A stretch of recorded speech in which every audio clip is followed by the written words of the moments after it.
Hey, everybody. It's Valerie R. Brooks with Valerie R. Brooks Real Estate and Business Academy. Let me just tell you what brought me here today. My journey in real estate and business coaching has led me to this platform where I'm passionate about helping professionals break through their limitations and reach their fullest potential. But first, let me clarify, okay? I am not a therapist, I'm not a psychologist or a psychiatrist. However, I'm a certified real estate coach, a successful business owner, a certified transformational coach, and a certified disc behavior specialist. I also hold certification in business training and the psychology of leadership with psychology as my minor study. So these credentials combined with a lifetime of real world experience and changes that kind of tested my resilience have deepened my understanding of human behavior, mindset, and emotional intelligence. So through the years of working in a people driven industry, I learned that success is not just about scripts and checklists. It's about mastering the human element of behavior and mastering the human element of business. Now, this is why my coaching program goes way beyond the traditional approach. So, while systems and processes are essential, now I do teach custom built system. They must be custom built to align with the individual. So, I teach custom built systems as well as I teach you the systems that you need to set up. So we have courses for new and struggling agents, entrepreneurs to develop business foundations, solo agents, and team builders. I help them. I have profound training assistant courses that helps to alleviate some pain points for solo agent and teams. Now, our course for client and realtor behavior, it ensures agents can effectively communicate and close deals with confidence. And team leaders, I assist them with building self-sufficient teams, exploding their growth, retention, and long-term success. And all of these courses are fire. I have about 26 courses in our membership right now, and they are fire. So if you're ready to go beyond basics, elevate your mindset, and implement real strategies that work. The link is in the chat. So simply click the link and grow. Wait. By the way, we have 50% off if you join today. Um, and the coupon code is in the link is build her 50 off. Build her 50 off. So let's get going. Let's discuss the meaning of emotional intelligence first. It's also known as emotional quotient or EQ. And it is the ability to understand, use, and manage your own emotions in positive ways to relieve stress, to communicate effectively, and to empathize. Empathize. Let me give you some key components of emotional intelligence. Self awareness. I talk about this all of the time, and you guys know that because recognizing and understand one's own emotions is fire. It is fire. And a lot of us don't know ourselves. We really don't. We think we are who we are till we find out who we are not. We think we can do what we can do until we find out we cannot do. Another component of uh, emotional intelligence is self regulation, and that's managing and adjusting one's emotions to adapt to situations. It's not the easiest thing to do. I'm an emotional creature, but I work on mastering emotional intelligence every day, and that is why I took the course, and it really, really helped me in leadership. Um, Now, motivation, it helps you to gather your emotions to pursue goals with persistence. It really does. And I know everybody on here sometimes procrastinate. And if you don't, kudos. But a lot of us do. A lot of us do. And sometimes I procrastinate and I just dig into my motivation of my emotional intelligence and I get my emotions together and I pursue my goals. I go ahead and pursue my goals with persistence. It takes a lot of inner work. It really does. Now, empathy, you have to understand and share the feelings of others. I think that's where a lot of us struggle, maybe not, or some of us may overdo it. I don't know, but I know if you have a good understanding and of sharing and the feelings of others, you have emotional intelligence. Now, social skills, managing relationships to move people in desired directions. And that's why I did my live talk on introverts, because introverts think they can't do that. Not true, not true. And we talked about that. We can talk about it again, though. Now, emotional intelligence as it relates to real estate and entrepreneurship. Okay. High emotion, if you have high emotional intelligence, it enables agents and entrepreneurs to navigate the emotional aspects of transactions. It helps agents and entrepreneurs to build strong client relationships and effectively manage stress and conflict. Now, by being attuned to their own emotions and those of their clients, agents can provide personalized service, okay, and trust. Now, it can be challenging in our world because developing emotional intelligence involves self reflection, active listening, empathy, and continuous learning. You know, I heard Oprah say the other day, I'm still learning. I'm still learning. So I'm amazed when I hear people say, oh, I don't need any more courses. I don't need any more coaching. I'm good. I'm good. Okay. Until you find out that you don't know what you don't know. Now, if you cultivate these skills, the self reflection and the active listening, as a real estate professional, you can improve your interactions, you can improve your decision making and overall success in the industry. Let me give you an example. I just recently experienced this. I still work with many sellers to keep my eye on the pulse as I'm coaching. And besides that, I love it. Now, in a recent transaction, I worked with a highly accomplished seller. She was facing significant challenges at work, and the professional stresses that she had, it led her to show her frustrations. And her frustration was high. Her frustration level was very high. The agent could feel it. The buyers could feel it. The other agent, the buyer's agent, and the buyers, they could feel it, as well as she lashed out at me as well. But I knew she was stressed.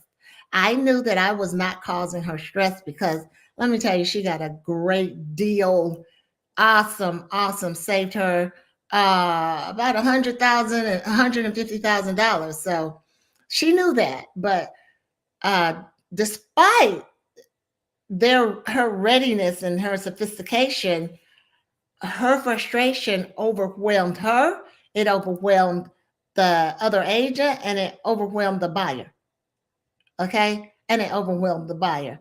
So I had to kick in and I initiated a come to Jesus, but it was a very I understand you type of conversation. Okay.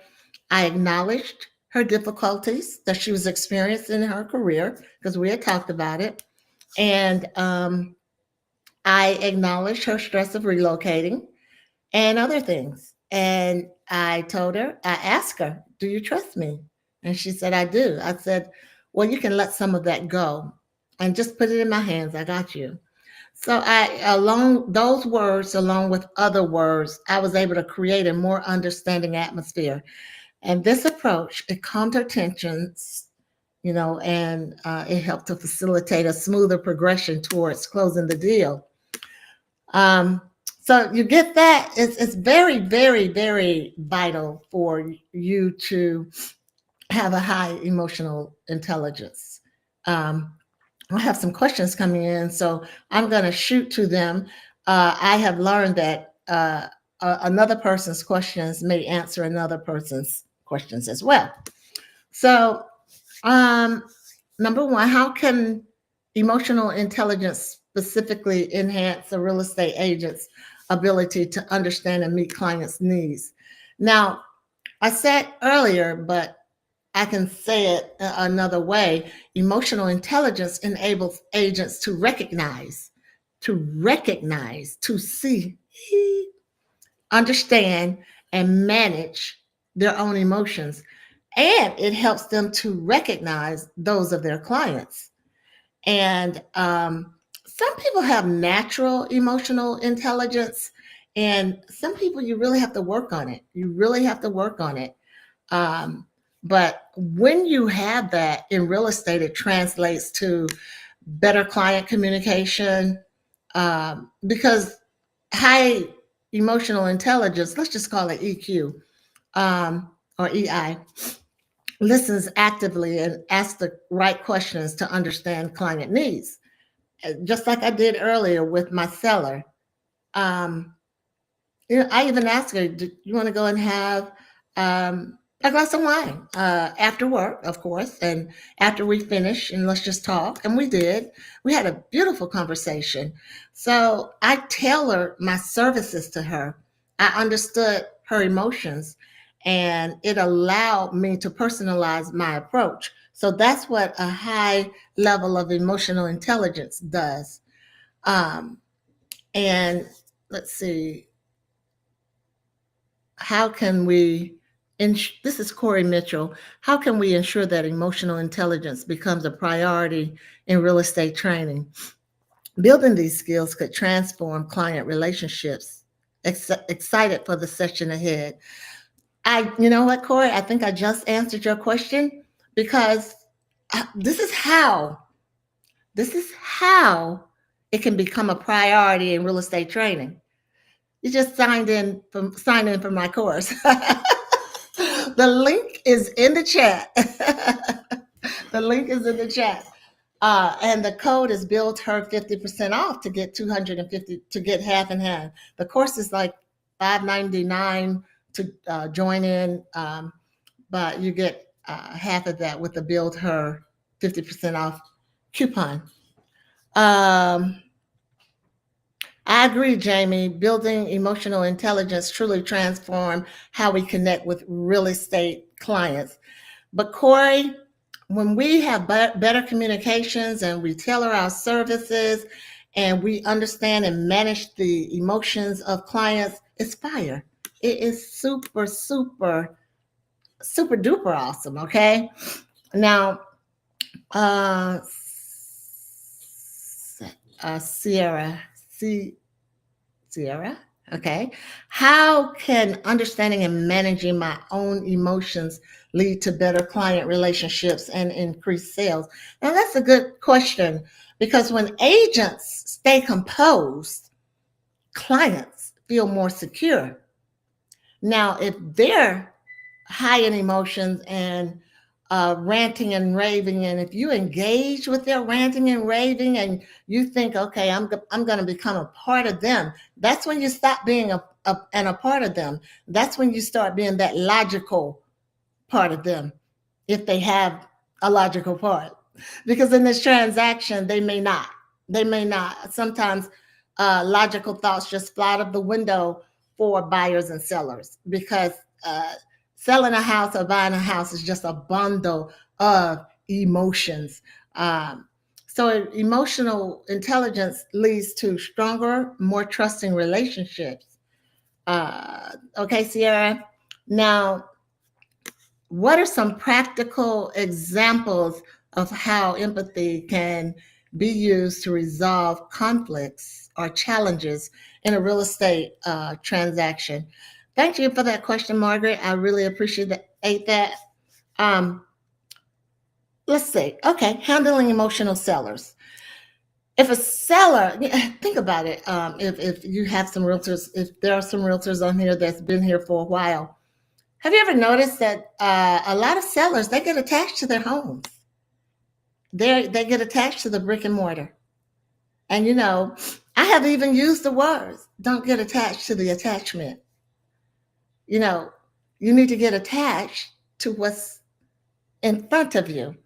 So when you have a seller that may be attached to their home and they're struggling with pricing, you can acknowledge their emotions and you, of course, provide the science, provide market data.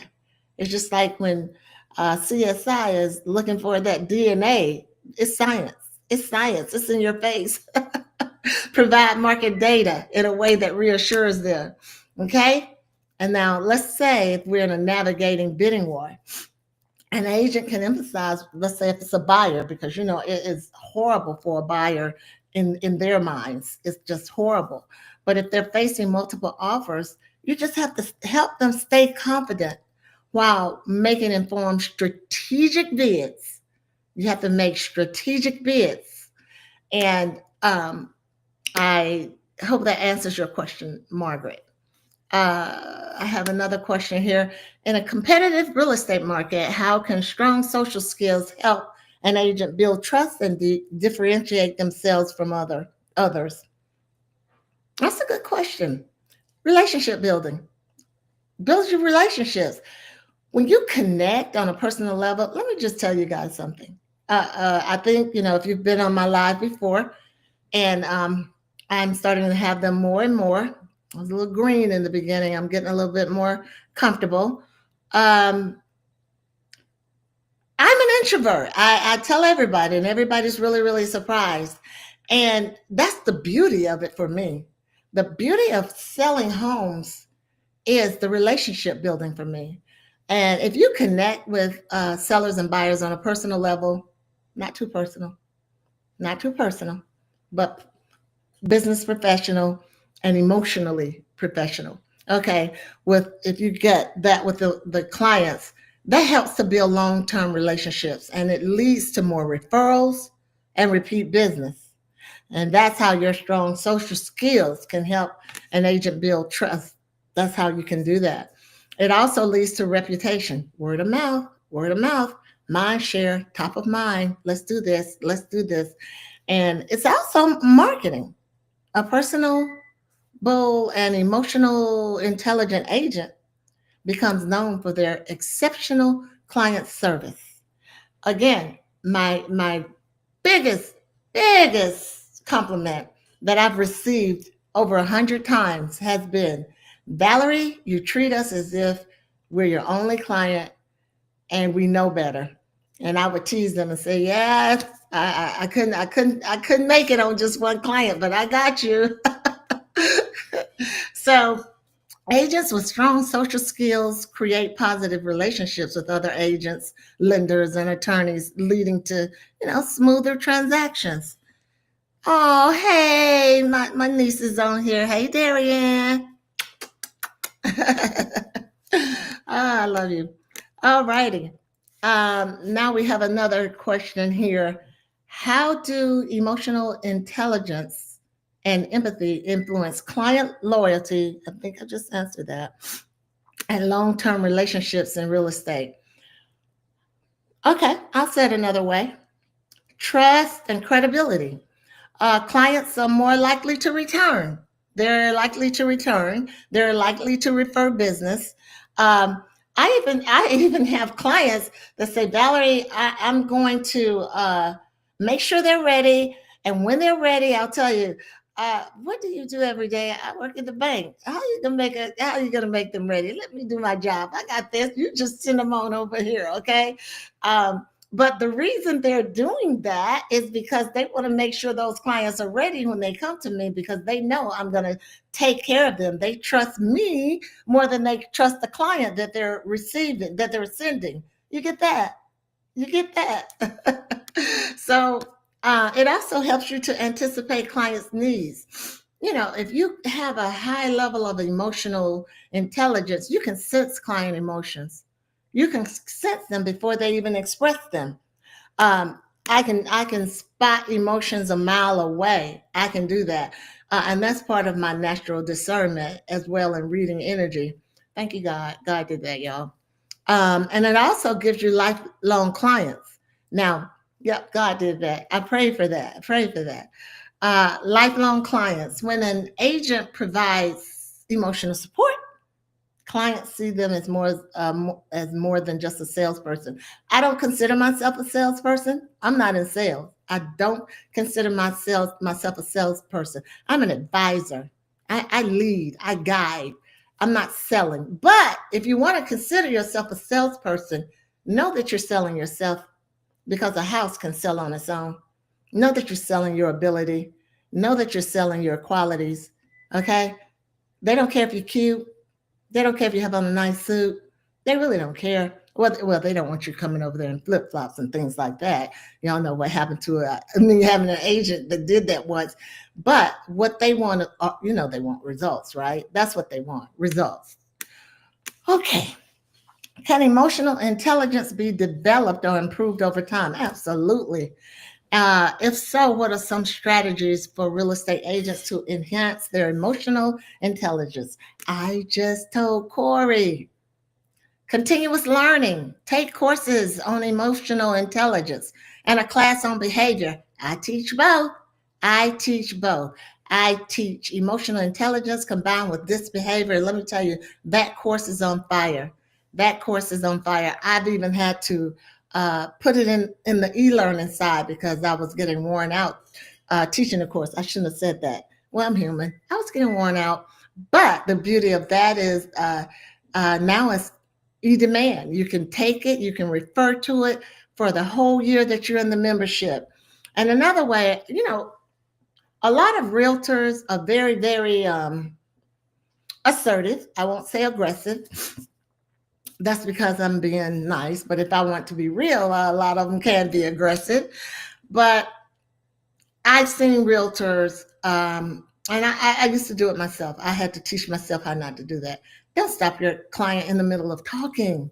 Active listening. You cannot read what they're getting ready to say. You might can read what they're feeling, but let them get them out. I said earlier, you can read, it's good to be able to read their energy and what they're feeling, but don't try to say the things that you think they're going to say. Let them say it. If they're old enough to buy a house and mature enough to buy a house, they're probably pretty, articulate enough to say what's on their mind. Okay? Now, uh, managing my emotions with other means. I understand my emotions. Okay, that's Sylvester. I use my emotions and I perceive others' emotions. So, does that help me create the necessary atmosphere for growth and transparency? Absolutely. Absolutely. Because when you can read another person, as long as you have empathy, if you have empathy, Sylvester, you got this. Um, you have to be able to read and understand. And see, it can't be fake. In a world where fake is the new real, it cannot be fake. You really have to feel this. You really have to, some people say passion doesn't necessarily pay. Well, my passion does because I absolutely love what I do. I love coaching. I love seeing people grow. I love seeing people explode. I love selling homes. I sell homes. Okay. I'm an advisor. I'm a client. I guide them, and the sale is a closing, but I'm not a salesperson. If y'all want to talk about that further, text me or email me with what I mean by that. How does emotional intelligence differ from traditional intelligence? Okay, trying to give me a little, all righty. Okay, so emotional intelligence is EI, and traditional intelligence is IQ. Okay, now IQ is about knowledge and skills, cognitive abilities, and I learned this after I learned it in more detail after my brain injury. Um, and I'm still going to cognitive training and speech therapy. IQ is the cognitive abilities such as logical reasoning. Um, when I was diagnosed with the type of brain injury that I had, y'all notice I say had, because it's no longer injured. We're just working on the uh, end of it. Okay, the brain is not injured anymore. Um, but I had to take a test, or many tests, for 8 hours. I was in the hospital for from 7 a.m. to like 4 p.m. 8 hours. They wanted my cognitive skills, my problem solving skills, my analytical skills, my analytical thinking, and my verbal proficiency. That's what they wanted. So that's traditional IQ. IQ is for Q is for, I think, what is it? Quotient? I think it's for quotient. You know, kind of taken in parts. So that's the difference, because emotional intelligence involves the ability to recognize, understand, and manage, and then utilize the emotions effectively in you and in them. Okay? Again, self awareness, self regulation, empathy, social skills, and motivations, whereas the traditional is cognitive. Now, I know this for a fact. Um, th- Again, through my cognitive and speech therapy, I've learned so much about this. That's why I'm so intrigued about it. And especially when I learned that I was already doing a lot of things, and I found out that I have a high emotional intelligence and I have a high IQ. It's really good to see it and see how it works. Um, so I hope that answers your question, Angela. Um, yeah, I think I said enough on that, because emotional intelligence facilitates interpersonal relationships, emotional regulation, regulates your emotions. Let me take this last question, because I think, well, we have a few more minutes. I try to keep this to 30, no more than 35 minutes. In what ways can emotional intelligence help in managing difficult clients or high pressure situations? I just explained what happened when I had a high pressure client. It was a high pressure situation. Um, I was just so glad I was not in my 20s anymore.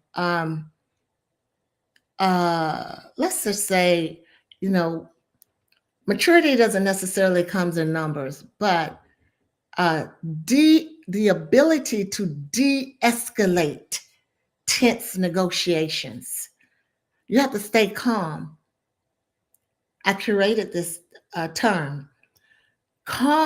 Being calm, it rules your universe. It rules your universe. So if you can understand what clients really want, even when they struggle to articulate it, don't take the words out of their mouth. You listen to their words and put them inside of you, and then you manage that and regulate their feelings. Okay. So I do have time for uh, what role does self-awareness play? Okay, did we talk about that? Okay, knowing personal strengths, and I have a course on that. I self-created my MAPS programs, knowing your M for muscles, A for your areas of growth, and P your pathways to get there, and S for the storms, that you have to have the pathways to get through the storms. And that is a great way that self-awareness plays in enhancing emotional intelligence. I want to tell you guys something before I go. And I just talked to a very good friend about this. I've received numerous comments highlighting my authenticity and approachability, especially given my professional achievements. Now, initially, I was unsure how to interpret this feedback, but I embrace it now. It's a compliment, because, like I said earlier, in a world where fake is the new real, I strive to remain true to myself. I am exactly who you see on this live. I am human. I screw up. Um, I'm beautiful. I make mistakes. I can procrastinate sometimes. What did I say last week? What did we talk about? Oh, perfectionism. I'm a recovering perfectionist. I'm in a perfectionist anonymous. I said that. So embracing these differences has been refreshing for me. It's empowering, allowing me to appreciate my strength, my strength. So here's the thing that I know: God created all of us to be unique. He did. He created us for greatness. So I just want to tell you again, I would love to see you in my courses, in my membership. Build Her 50 off. Just click on that link and grow and make it a good one.